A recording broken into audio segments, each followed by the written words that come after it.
Maestro, te quedó padrísima la ofrenda. A ver, préndemela acá. Órale, ¿no? ¿Qué te pasa? No, Yo no traje nada, yo no respeto. aporté nada. Pero ¿sabes qué? Pepe sí se aventó anoche unas calaveritas. Se inspiró el maestro Pepe, hay que reconocerlo. Me desvelé. A ver, Es bueno, es bueno. no, pues sí, a ver, léenos una. A ver, échate una. A ver si me gano un concurso. Pues mira, aquí está la de Frena. Llegó hasta el plantón de Frena la parca de manos frías. Le jalaré la melena al tal Lozano y sus crías. Tanto facho me envenena con sus rezos y porfías. Mas la muerte, oh, qué pena, marchóse a los pocos días, pues halló en esa verbena todas las tiendas vacías. No se Te llevó a digo que se nadie. inspiró, te digo No, que sí se está inspiró. bueno. Y aquí tengo una de México Libre. Pobre Felipe llora por su situación actual, pues su partido es ahora un daño colateral. A ver, ¿tú? ¿Tienes una? No, La de López-Gatell. Esa está muy buena. La de López-Gatell. López-Gatell, sorprendido, miró a la calaca llegar. ¿Es el virus tan temido lo que me ha de contagiar? Y ella dice al afligido, con gusto lo vuelvo a explicar. La del General Cienfuegos. La de General Cienfuegos, sí, General cierto. Cienfuegos. General Cienfuegos. Cienfuegos vio que su suerte era fatal y muy fea. Preguntó, ¿eres la muerte? No, cabrón, soy de la DEA. Oye, yo quiero leer esta, de la Constitución pinochetista. A ver. Conste, no la escribí yo, ¿eh? A un cadáver muy augusto que los gusanos presiden, el pueblo de Chile justo ya le metió todo el idem. Qué pelado eres. Finis, eres todo un poeta, maestro. Oye, hablando de este tema, ya nos está ¿De esperando... cuál tema? De la Constitución chilena. Nos está esperando Jimena Ortúzar, periodista chilena, corresponsal muchos años de varios medios mexicanos en Chile. Nada, de Ajá, Proceso. Proceso. Autora de varios libros. Uno se llama La ruptura de la relación México-Chile, otro donde denuncia todas las barbaridades de la dictadura, etcétera, etcétera. Vamos con ella. Vamos a hablar con Vamos, ella. ¿de una vez? Órale. No estoy incendiando. No te preocupes. No se pierde nada. Pues tenemos hoy el enorme honor de tener como invitada a la periodista Jimena Ortúzar, periodista chilena. Le tocó vivir el golpe, le tocó huir de su país, venir a México, radicar en México muchos años, trabajar en muchos medios aquí en México. Luego regresaste a Chile, fundaste un periódico allá que se llama Fortín Mapuche, que la verdad te la jugaste. Fortín Mapocho. Ajá, perdón. Fuiste corresponsal de Proceso allá, colaboraste también en La Jornada un tiempo. Y yo creo que no hay mejor persona para hablar del tema de Chile, lo que pasó con el referéndum de la semana pasada, que es importantísimo, que tú. Muchas gracias, Jimena, por estar con nosotros. Bienvenida. Pues, a ver, cuéntanos, porque yo creo que mucha gente aquí en México no entiende bien. Luego, lo que pasa en Sudamérica no se entiende o no se sabe aquí en México, pero lo que sucedió en Chile es fundamental. Había una constitución que tú misma dijiste, espuria, impuesta por Pinochet. Pinochet se murió hace mucho, perdió un plebiscito hace mucho, salió del poder hace mucho, pero seguía presente a través de esa constitución y apenas los chilenos se lo sacudieron la semana pasada. Cuéntanos ese proceso. Se lo empiezan a sacudir, no se lo han sacudido del todo, pero es un primer paso. Bueno, esta constitución que databa de 1980, como sabemos, Pinochet dio el golpe en septiembre de 1973. A partir de ese momento, él dio por eliminada la constitución que estaba vigente, que era de 1925, y él con sus otros comandantes en jefe de las otras fuerzas empezaron a gobernar por decreto. En el interín, entre el 73 y el 80, nombraron una comisión constituyente que empezó a sentar las bases de lo que debía ser la constitución que quería Pinochet para su nuevo estilo de país. Esa constitución, por supuesto, se hizo entre gallos y medianoche, a oscuras, sin consultar a nadie, y esa constitución fue el certificado de nacimiento de un régimen neoliberal a ultranza. Entonces, ahí se establecieron todas las bases para que esta dictadura pudiera gobernar sin contrapesos, con una aplicación del sistema neoliberal brutal. Se considera por muchos analistas que el bautizo oficial del neoliberalismo fue en Chile a partir de Pinochet. Así es. esto trajo una cantidad de disconformidades, por supuesto, porque se eliminaron los derechos laborales, Yo quiero que ustedes comprendan esto que ya es bastante notorio. Durante 17 años en Chile no hubo Congreso, ni partidos políticos, ni sindicatos. O sea, se gobernaba por decreto y cuando vino la Constitución permitió seguir gobernando con la Constitución, pero no había Congreso, no había partidos, no había derecho a huelga, por supuesto, etcétera, etcétera.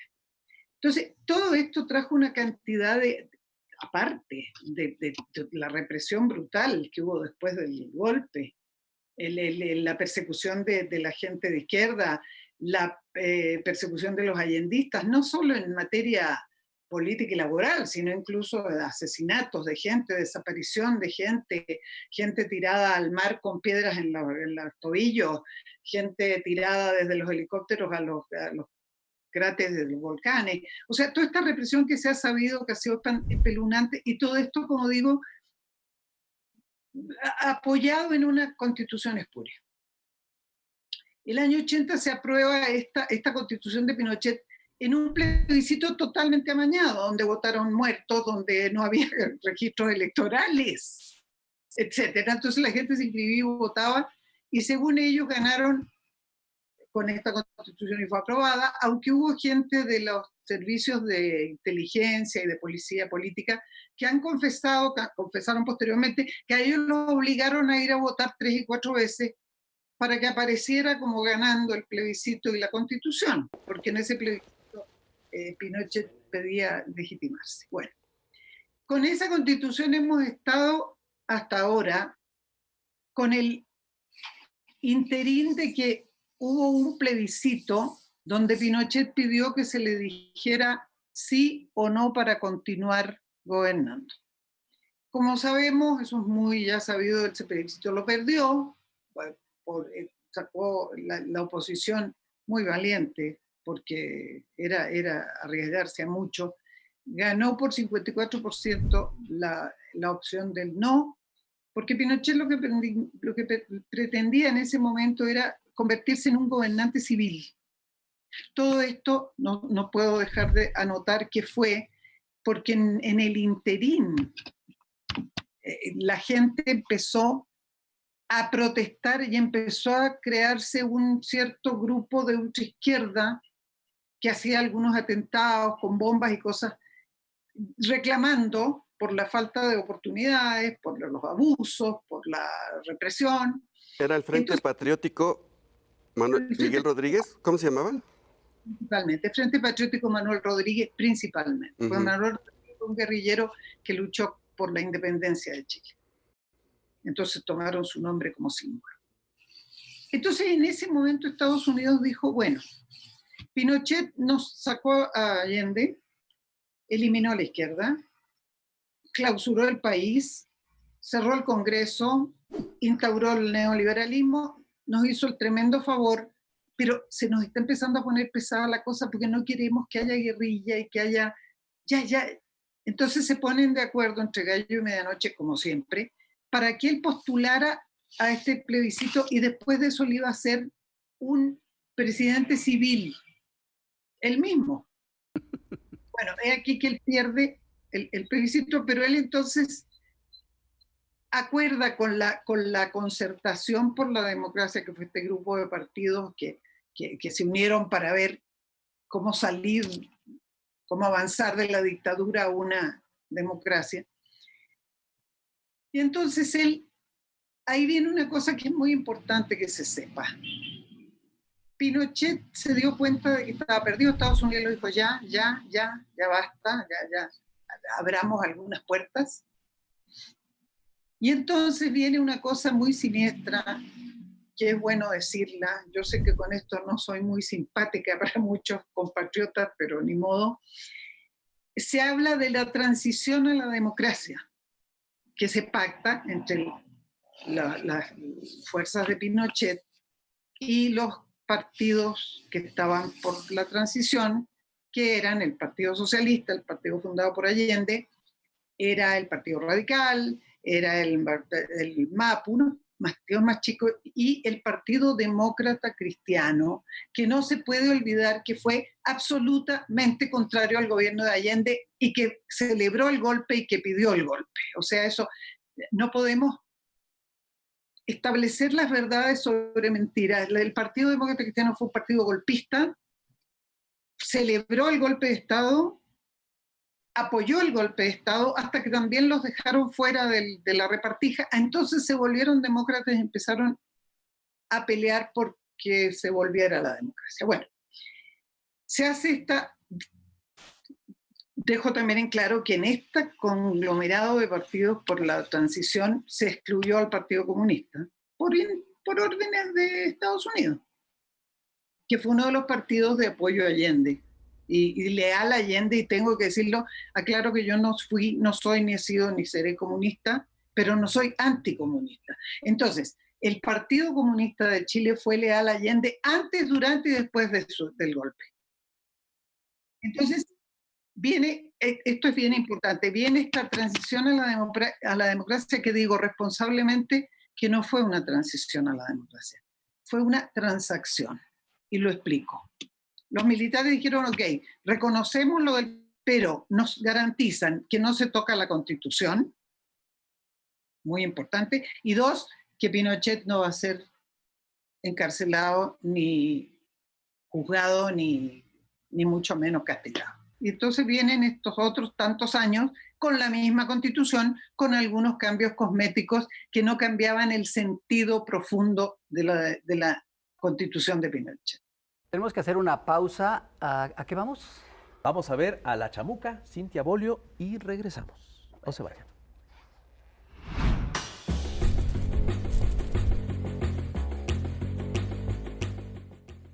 Querido electorado, estoy muy emocionada, pues hoy veremos a la maestra Mónica Mayer y su pieza instalación El Tendedero.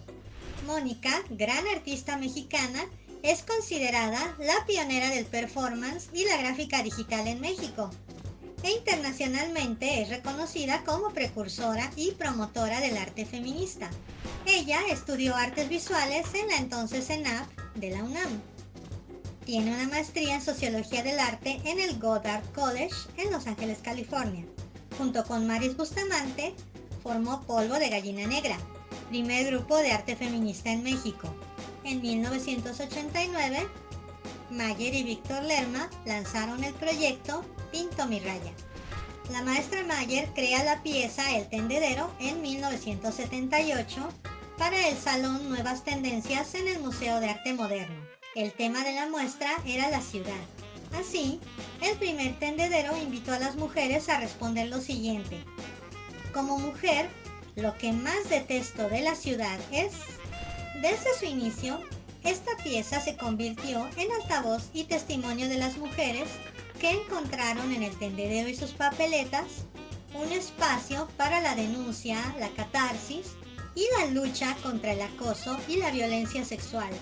Se empezaron a hacer reactivaciones del tendedero en 2009, en la exposición Sin Centenarios ni Bicentenarios de la Universidad Iberoamericana, y recientemente en la UNAM y otros recintos educativos ha sido replicado por las alumnas y las maestras. Inconforme Mónica Mayer con las definiciones del arte, ha desarrollado un enfoque integral en el que, además de performances, dibujos o intervenciones, considera como parte de su producción artística el escribir libros y columnas, enseñar, archivar, dar conferencias y participar activamente en la comunidad. El tendedero ha sido invitado de bienales internacionales, la Kochi Series en India, la Trienal de Aichi en Japón y el National Museum of Women in the Arts en Washington. Como sabemos, la violencia sexual contra las mujeres es un problema social global, porque patriarcado, por lo que el tendedero es una pieza de arte y precursor analógico, orgullosamente mexicano, del movimiento Me Too. En 2019, el colectivo Women for Change invitó a Mayer a impartir talleres para realizar tendederos en todo el estado de Indianápolis, Estados Unidos, con el fin de llevar las respuestas a su congreso local para cambiar las leyes sobre consentimiento sexual. En varias de estas, el tendedero ha tenido un sitio prominente. En México lo han replicado colectivos en Culiacán, Sinaloa y Chiapas. Y en Colombia, el Museo de Antioquía hizo una reactivación virtual de la pieza, incluyendo el tema de la violencia doméstica durante la pandemia por COVID-19. El tendedero se ha convertido así en una herramienta pedagógica que utilizan maestras, estudiantes, feministas y artistas. Pieza de la mayor relevancia y un gran referente del arte feminista. Muchas gracias, querida Mónica Mayer, por compartir tu obra con Chamuco TV.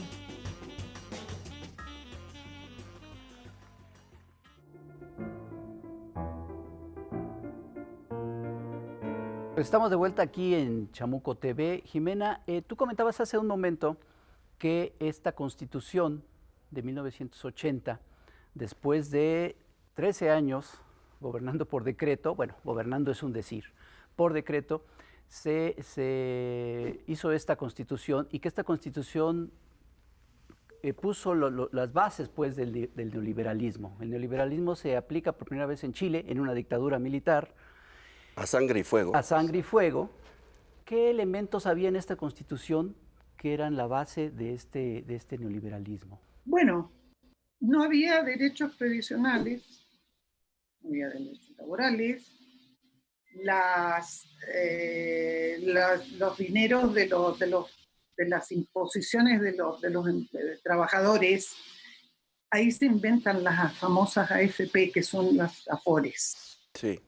Estando yo de corresponsal, me acuerdo en Chile hice una entrevista para que un economista muy prestigioso explicara por qué eran un abuso, porque todo ese dinero que no iba a una caja de previsión, sino a estas administradoras de fondos, usaban ese dinero para transarlo en la bolsa. Entonces, si daban ganancias era para las AFP, y luego, si había pérdidas en la bolsa, le tocaban al imponente. O sea, ya más leonino no puede ser. Y se llegó a la conclusión, hasta última hora, hasta ahora que existen, de que a veces, con suerte, el imponente rescata el 15 o el 20% de lo que depositó a lo largo de su vida. Entonces, yo me acuerdo cuando acá se habló de que empezarían las AFORES, el proceso me pidió que yo explicara que el antecedente era este de Chile. Bueno, esa era una de las, porque era leonino. Segundo, prohibido el derecho a huelga. No autorización de sindicatos, no, digo, sin derecho a huelga, ya que más quieren que les diga que eso, y una cantidad de, son tantos que nos tomaría más de un programa explicar, pero obviamente el Estado se hizo chiquitito y absolutamente todo pasó a ser Privado. privado, ¿no? Todo, la educación, por supuesto, la salud. Ustedes se acordarán que hubo hace unos años un gran movimiento estudiantil, porque yo personalmente doy fe, yo estudié en la Universidad de Chile y no pagué más que la matrícula, que era muy baja, y si alguien no podía, no la pagaba. Bueno, para que un estudiante en tiempos de la dictadura pudiera titularse, sus padres tenían que endeudarse con bancos hasta en el precio total de una casa. Entonces, estos préstamos se pagaban ¿cómo? Con que el muchacho que estudiaba en una universidad y se titulaba de lo que fuera, tenía que trabajar para la iniciativa privada o para el gobierno durante X tiempo, hasta que pudiera saldar esa deuda. Entonces, por eso empezó en Chile, primero que nunca, estudiantes a protestar porque querían estudiar y no podían. Y fue muy emocionante para mí, estando allá, a ver jóvenes de 17 años, de 20 años, desfilando por las calles de Santiago, con carteles, y muchos de ellos con fotos de Allende, aunque cuando ellos nacieron, Allende ya llevaba mucho tiempo muerto. Y en toda esta etapa ha estado presente la herencia de Allende, porque Allende, el día de su derrocamiento, dijo, advirtió desde la moneda que él no iba a renunciar, y dijo, me acuerdo una frase que nunca olvidaré, dijo: superarán otros hombres este momento gris y amargo en que la traición pretende imponerse. Eso, amigos míos, fue lo que pasó el domingo. Wow. que otros hombres, mujeres, jóvenes, sobre todo jóvenes, dijeron, se acabó. Después de mucho, mucho tiempo de haber aguantado todo tipo de abusos, tropelías, el robo inmisericordia de las arcas fiscales, los sueldos, el salario mínimo de un chileno en este momento rebasa por muy poco los $100 en un país que está considerado triunfador económicamente. Entonces, mientras una persona gana 120.000 pesos chilenos con el dólar a 800 pesos, los parlamentarios ganan 12 millones de pesos chilenos. Es justamente todos esos abusos los que los voceros del neoliberalismo ponían como ejemplo. el ejemplo Exactamente. para todo el continente. Pero del todo modelo chileno. todo eso es lo que nos trataron de imponer, nos impusieron en buena medida durante 30 y tantos años, vendiéndolo como el modelo ideal, es más, el único. Pero es un modelo criminal. Exactamente. Entonces, yo quisiera que ustedes me permitan esta oportunidad tan hermosa que me dan de hablar con la gente en este país que me dio refugio y en el cual vivo y tengo ya 4 nietos mexicanos. Decirles que Chile una vez más da una demostración increíble. Ha habido 3 hitos muy importantes en Chile que han sido como únicos. Primero, Chile es el primer país que elige un presidente socialista con un programa de transición al socialismo, así dicho con todas las letras, por vía electoral, que fue Salvador Allende el año 70. Eso no se había dado en ningún país del mundo. Y lo hace este paisito perdido al fin del Cono Sur, en ese tiempo con 10, 11 millones de habitantes. El otro gran hito que para mí es muy importante como periodista, como persona que ha visto eventos históricos, es sacar a Pinochet con un plebiscito. Que me acuerdo, yo, como decía alguno de ustedes, yo cuando pude regresar, porque me prohibieron entrar por muchos años, cuando me prohibieron entrar y entré corriendo, lo primero que hice a los 2 meses fue con una persona que lo propició, obviamente, abrir el primer diario de oposición contra Pinochet, que no estaba permitido, pero fue legal. Eso es lo que se llama para nosotros un gol de media cancha, porque aunque no había permiso, el diario fue legal y salió a la calle. Con ese diario llamábamos a las huelgas y bueno, nos metían detenidos, nos sacaban, nos amenazaban, nos baleaban la casa, pasaba de todo, pero el diario llamó a la primera huelga, el diario llamó a votar no. Entonces, cuando logramos lo del plebiscito, el diario es en el que yo participé, fui su subdirectora, no quise ser la directora porque yo había estado afuera, quise que fuera un chileno. El titular del diario, de un compañero muy genial, fue: le ganamos la batalla con un lápiz. A él que tenía tantos tanques y tantos efectivos y tantos aviones, los chilenos con un lapicito. O sea, elegimos por vía electoral, sacamos a Pinochet con un plebiscito y ahora con un plebiscito logramos cambiar la constitución espuria de Pinochet cuando estaba todo hecho para que esto no... Porque durante esta transacción a la democracia hubo cambios cosméticos para la constitución, pero lo fundamental se ha mantenido hasta ahora. No sé si ustedes se acuerdan que Pinochet estuvo detenido en Londres. Sí. Bueno, la concertación con el presidente Lagos y el presidente Lagos, que fungía de ser un demócrata antipinochetista, él y el hijo de Frei, un demócrata cristiano, fueron los que hablaron con Tony Blair para decirle: suéltalo porque si no perdemos la elección que viene ahora de Lagos y nosotros tenemos que ganar esta elección.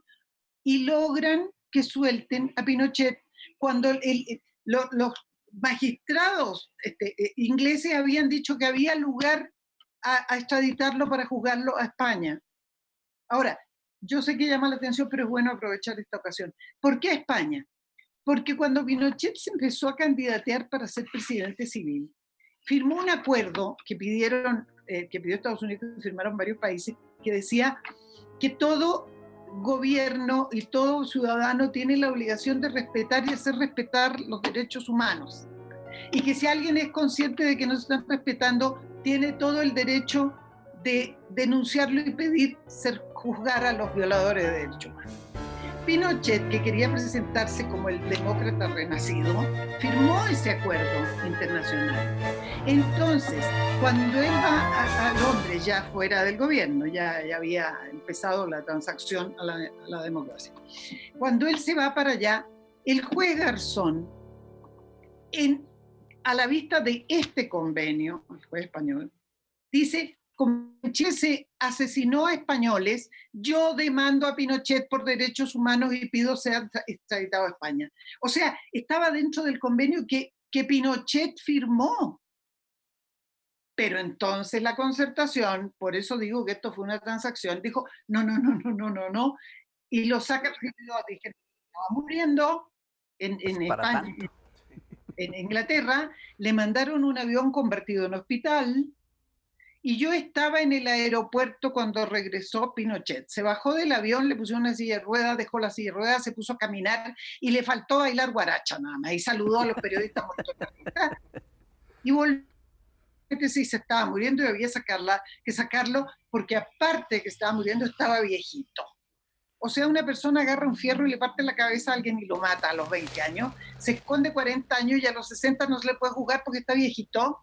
O sea, todas las brutalidades que hizo Pinochet en su momento no estaba viejito. Esa es parte de la transacción a la democracia. Y murió en la impunidad total. Murió en su cama. Mira, yo tengo ideas muy fijas, pero no soy fanática. Si la ley dice que una persona de 80 años puede estar en la cárcel, ok, no lo metan en la cárcel. No estoy pidiendo que lo pongan en la cárcel, pero quiero que se muera juzgado, aunque no sea condenado. Porque es saludable para la historia de Chile que este dictador muriera juzgado. Querida Jimena, ¿qué sigue ahora después del plebiscito? ¿Qué es lo que necesitamos saber? ¿Qué es lo que procede?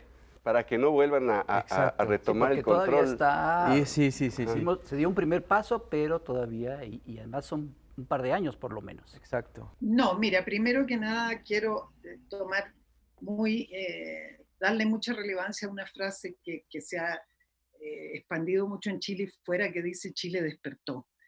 Ya va a ser muy difícil que logren acallar a la gente.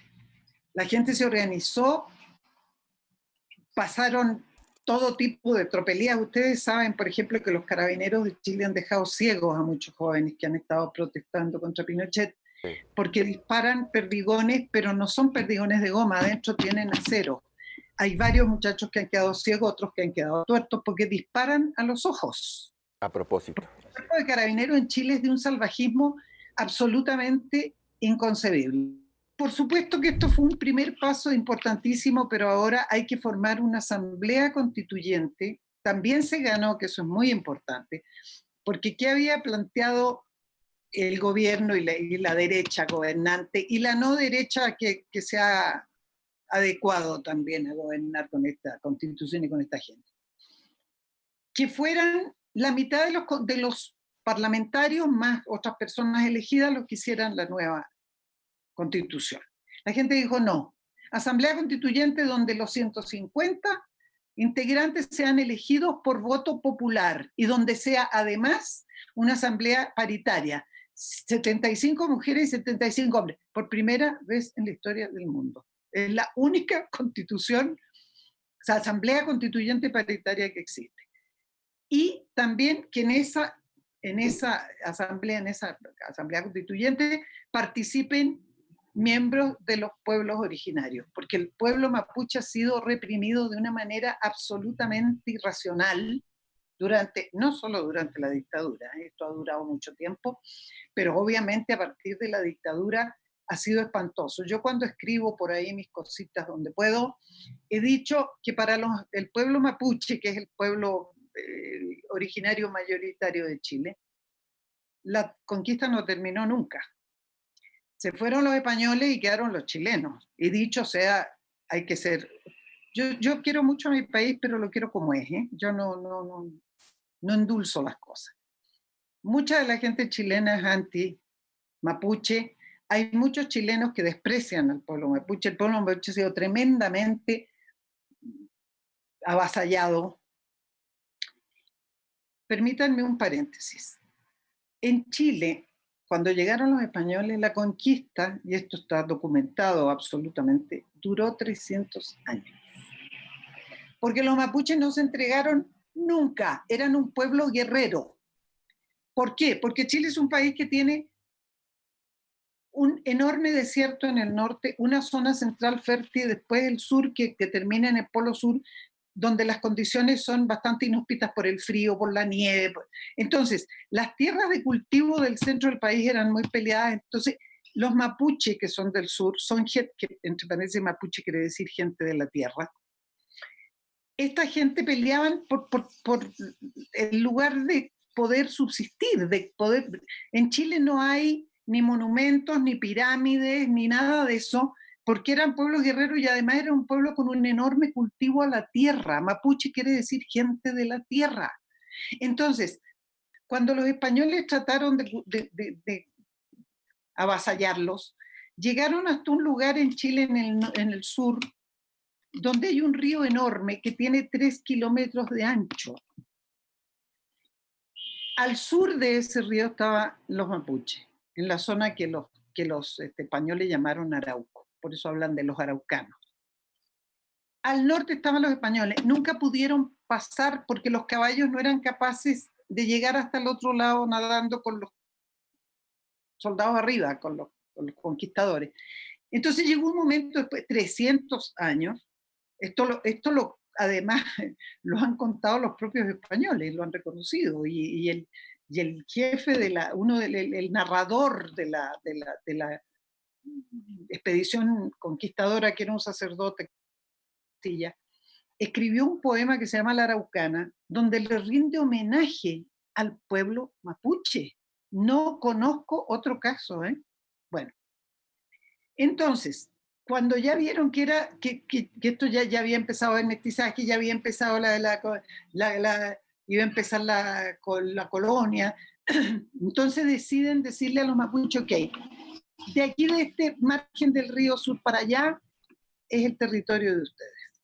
Ya, quédense ahí, no molesten más, y entonces el otro territorio va a ser para los chilenos. Ya les habían quitado territorio, pero les reconocieron esa parte. Pues resulta que a medida de que los chilenos se van incorporando a la vida nacional y empieza a haber gente más rica y gente más poderosa, empiezan a tratar de complicarle la vida a los mapuches, que nunca se han dejado porque son gente muy combativa. Bueno, pero viene la dictadura de Pinochet. Ya les habían quitado parte de sus terrenos y de sus territorios, pero cuando Pinochet ya fue escandaloso, porque como aquí se gobernaba por decreto, les quitaron gran parte de los territorios para entregárselo a empresas madereras, a empresas hidroeléctricas, a gente que quería tener grandes cantidades de tierra para cultivar productos agrícolas. Entonces cada vez más los van confinando hacia el sur y los van atacando de manera infame. Los mapuches en Chile, queridos colegas, yo una vez hablé con ellos y les dije, ustedes son chilenos, pero, a ver, un momentito, nosotros no somos chilenos, nosotros somos mapuche. Porque además me dijeron de que no nos reconocemos con la gente que nos ha seguido depredando. No reconocernos como mapuche sería ignorar a nuestros compañeros mapuches que están del otro lado de la cordillera en Argentina, porque también hubo mapuche del lado argentino, todavía los hay. Ellos conservan sus nombres, se visten con sus ropas, ellos se consideran mapuches. Yo tengo una enorme admiración por esa gente porque no he visto una convicción más fuerte que la de ellos. Bueno, han sido horripilantemente depredados. Salvador Allende había propuesto tomarlos en cuenta para muchas cosas, no alcanzó a hacerlo. ¿Y por qué por qué tomé este punto? Porque vuelvo a que la nueva proyecto de constitución que está planteando la ciudadanía es que aquí se tome en cuenta al pueblo mapuche como parte integral del territorio chileno. Entonces es muy importante, eso no sé si ustedes han visto, seguramente no las reconocen, en las grandes concentraciones que ha habido en la Plaza de la Dignidad se ven las banderas de Chile y se ven las banderas mapuche, porque ellos se han unido a esto. Bueno, ¿Qué pasa ahora? Hay que formar, ya muchos se están tratando de subir, como decimos en Chile, por el chorro, y muchos de los parlamentarios que en todos estos años no hicieron nada más que administrar la constitución de Pinochet con algunos cambios cosméticos que no significaron nada importante, ahora quieren ser constituyentes. Entonces ahora hay que buscar gente realmente representativa y capacitada para redactar una constitución que responda al sacrificio enorme que han hecho los chilenos durante tantos años para llegar a este punto. Habrá que esperar, esto todavía toma 2 años, se van a elegir los constituyentes en un plebiscito en abril, y después se va a empezar a juntar esta asamblea constituyente en octubre, por ahí. Entonces, falta mucho tiempo, hasta el año 22 no se va a tener esta nueva constitución, pero creo que Chile ha dado un paso, realmente ha sido una epopeya, porque costó mucho esto, costó mucho sacrificio, mucho dolor, mucha entrega, mucha valentía. Oye, pero no solamente es algo importantísimo para el pueblo chileno, es decir, y ya comentamos que este modelo económico bestial que se impuso y se inauguró a sangre y fuego en Chile en 1973, está anclado, al menos en Latinoamérica, en Chile. Es decir, el ancla del modelo neoliberal es Chile. Y si esta constitución logra romper ese modelo económico, entonces realmente ya podemos decir que estaría cerca la extinción del neoliberalismo, al menos en América Latina. Bueno, yo aquí quisiera decirles que, estando muy orgullosa de lo que han hecho mis compatriotas, estoy también muy orgullosa de lo que han hecho los bolivianos, ¿eh? Sí. Porque no nos olvidemos que se inició una lucha por ir eliminando estos rasgos neoliberales a ultranza en Bolivia con Evo Morales. Y la gente, después de lo que ha ocurrido en Bolivia, esta última elección demuestra que la gente está con ese modelo que ha sentado las bases de una nueva forma de entenderse. Yo les cuento, como corresponsal que fui en Latinoamérica durante tantos años con proceso. Yo recuerdo que era doloroso ver, no hace tanto, hará 30 años, que uno caminaba por las calles por ejemplo, de La Paz, y si venía un blanco por la vereda y venía en sentido contrario un indígena, el indígena se tenía que bajar de la vereda para que pasara el blanco, en un país con mayoría indígena. Entonces, la llegada de Evo Morales a Bolivia planteó un cambio enorme en la realidad boliviana y en la realidad político y social de ese país. Empezó el indio a tener alguna importancia en un país donde estuvo siempre relegado, bueno, bastante importancia.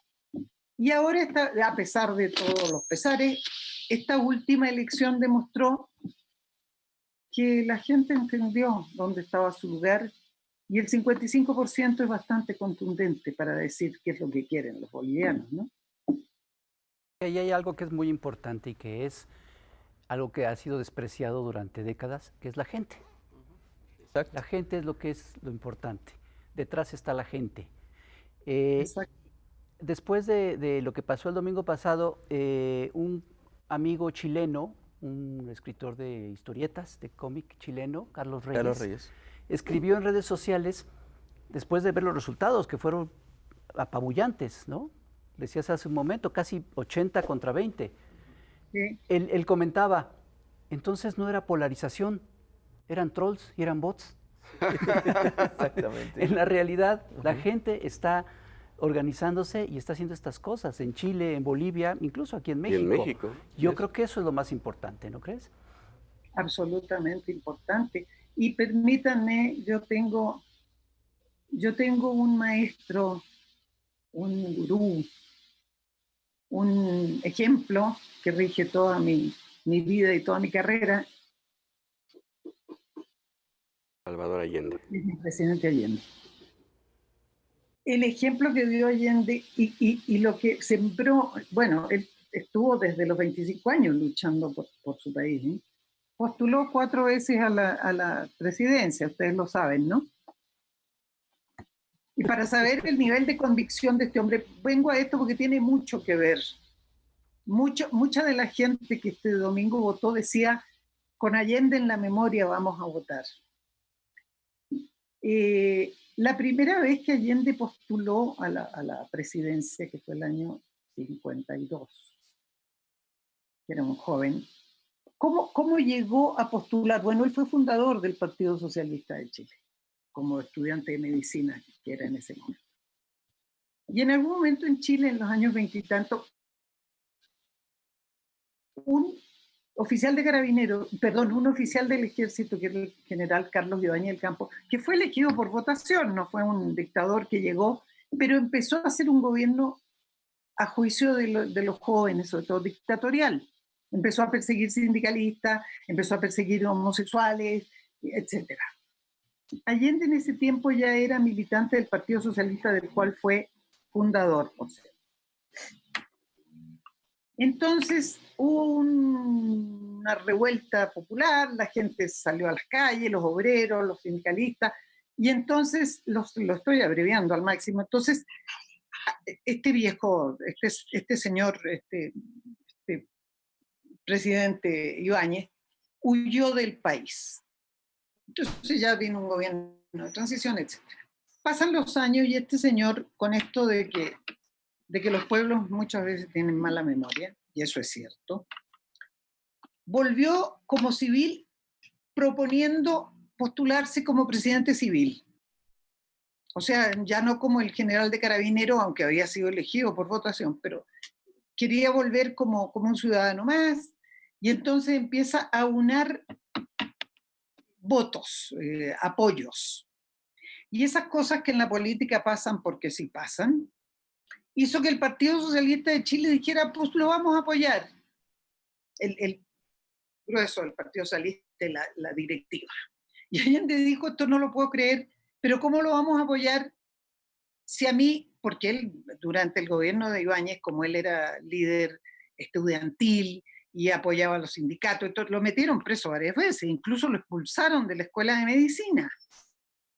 Y tuvieron que hacerlo volver por las buenas notas. Entonces, él que había sido víctima del gobierno de Ibáñez, al que muchos chilenos llamaban dictadura, claro, cuando ahora vemos lo que fue la dictadura de Pinochet, consideramos que Ibáñez era poco menos que un niño de pecho, pero sí fue un gobierno autoritario y abusador. Bueno, entonces Allende, cuando vio que su partido iba a apoyar, dijo, yo no puedo creer esto. Entonces dijo, yo no voto por Ibáñez por ningún motivo y lo voy a hacer público. Entonces lo expulsaron del partido. Y él, más otros socialistas que dijeron, nosotros tampoco estamos de acuerdo, y algunos otros personas de izquierda, algunos comunistas, algunas otras personas, lo apoyaron para que fuera candidato a la presidencia el año 52. Y Allende fue, y entonces le hacen una entrevista, estas cosas que yo he estudiado de Allende que a mí me emocionan profundamente por el nivel de convicción que él tenía. Entonces le dicen, usted está consciente, porque todo indicaba que iba a ganar Ibáñez. ¿Está consciente? Claro, dijo que estoy consciente que voy a perder. Mi pretensión no es ser presidente, mi pretensión es restarle votos a Ibáñez para que sea otro, por último. Bueno, Allende sacó 50.000 votos, ¿eh? Y Ibáñez sacó 400.000. Pero Ibáñez, cuando termina esto, y lo habían apoyado mucha gente, él dijo, este es un primer paso. El año 58 vuelve a postular. Y ahí se crea una unidad de comunistas, socialistas, independientes, y se empieza a ampliar la base votante para Allende, vuelve a perder, pero dice, ese era el Frente Popular, y cuando lo entrevistan dice, esto no es una derrota, este es el primer paso de lo que algún día va a ser la gran unidad popular de socialistas independientes cristianos. Lo dice el año 58. El año 64, no los voy a cansar por unas trampas que se hacen, pierde contra el demócrata cristiano Eduardo Frei Montalva, y el año 70 gana con 36% de los votos. En Chile siempre las elecciones eran a 3 bandas: centro, izquierda y derecha. Cuando él pierde el año 64, el 62, le ganan por 28.000 votos o 30.000 votos. Cuando él gana por 34.000 votos, dicen que no es legítimo y que habría que ir a una segunda vuelta. O sea, siempre intentaron escamotearle la presidencia. Pero Allende, cuando gana el año 70, no sé si los aburro con esto, pero creo que es muy importante para entender. No, sigue. Por favor, sigue. No, además es tan parecido a México. Sí, que... estoy sorprendido. La Constitución chilena vigente el año 70, que era la del año 25, ninguna constitución ha sido hecha por una asamblea constituyente en Chile nunca, entre paréntesis. Bueno, esta va a ser la primera. Decía que era presidente electo el que tuviera el 50% más uno de los votos.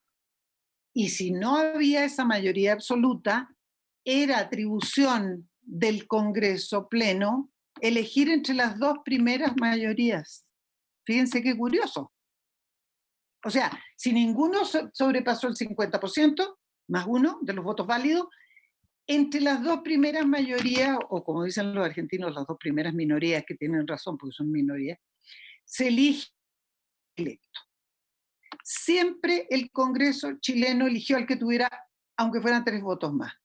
Por eso cuando gana Alessandri de la derecha, le gana Allende por 30.000 votos, el Congreso dice sí, correcto, tiene 30.000 votos más, ya, y Allende acepta que se elige al primero. Cuando Allende gana, entonces, ¿qué hace la derecha? Intenta por todos los medios que ratifiquen a Frei de nuevo, que había sido el demócrata cristiano que había ganado antes. Había gobernado ya antes. Entonces, no a Frei, al demócrata cristiano que seguía a Frei, que era, Tomic, que tenía un poco menos votos que Allende.